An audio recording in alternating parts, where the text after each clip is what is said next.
where I think the folks who wrote this were coming from was the Congress, the Tea Party element of Congress, threw a kicker in the Defense Department budget last year, prohibiting the president from transferring any detainees out of Guantanamo, even though the Defense Department has identified 86 of those detainees as suitable for transfer out. So Obama reluctantly signed this when to get the defense budget in place. Now, it's arguing that the language that's in there could provide for whole Japanese detention camp style, what we had in World War II.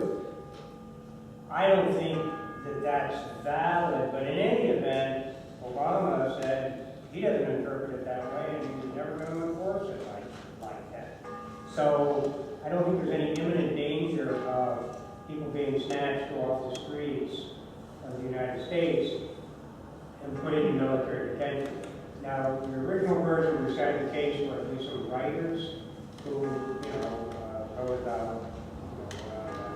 wrote some Kesher Scotland, they went to a U.S. District Court judge in the Southern District of New York who issued an injunction against that provision of the National Defense Authorization Act.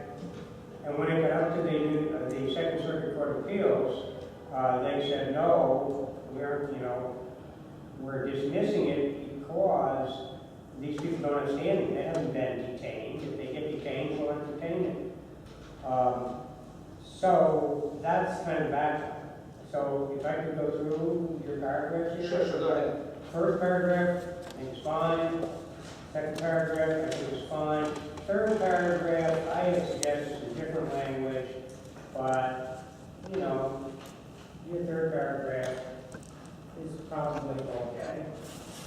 The fourth paragraph, you were reciting language about, and it came from a Civil War case. It's part of million compliant with the second case, because the second case only dealt with foreign detention.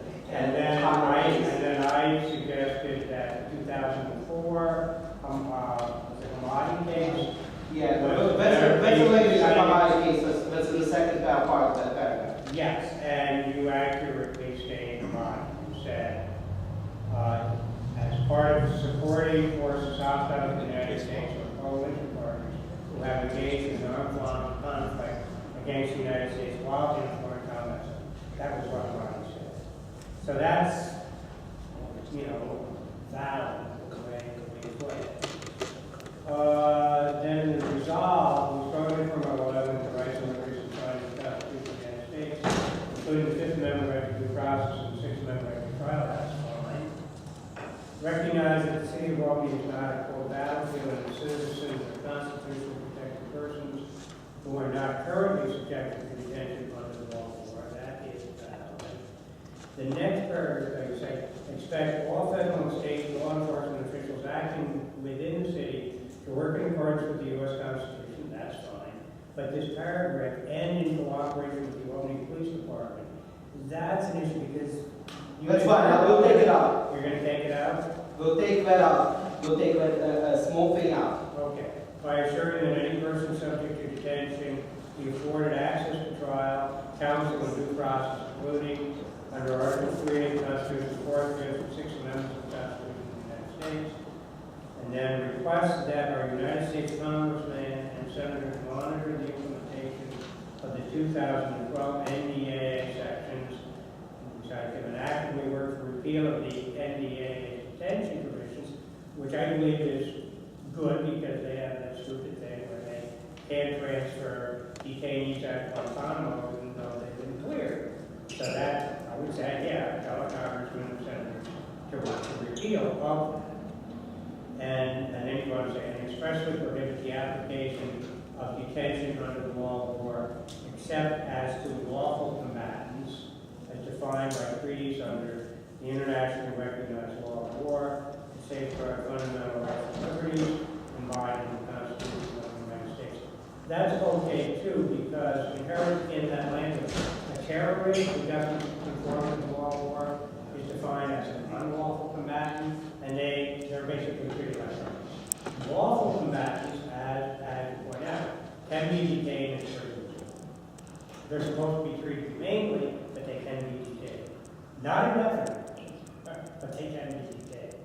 And then finally, you say, be further resolved, the common council of the city of Albany, that the clerk of this council forward copies of the resolution of the New York State Governor and Cuomo, the legislature, representatives of the city of Albany, Attorney General, United States President Barack Obama, United States Senator Gillibrand, Rob Schumer, and United States Representative Paul Scott. I mean, right, it's, yeah, I guess my... that was a lot of work is to make it, But So your language is no longer problematic. I guess our question is why are we doing it? Because, I mean, Obama disagrees with, I suppose, any Rand Paul argued, spent the whole night on the Senate floor arguing that Obama could use drones to bomb the United States.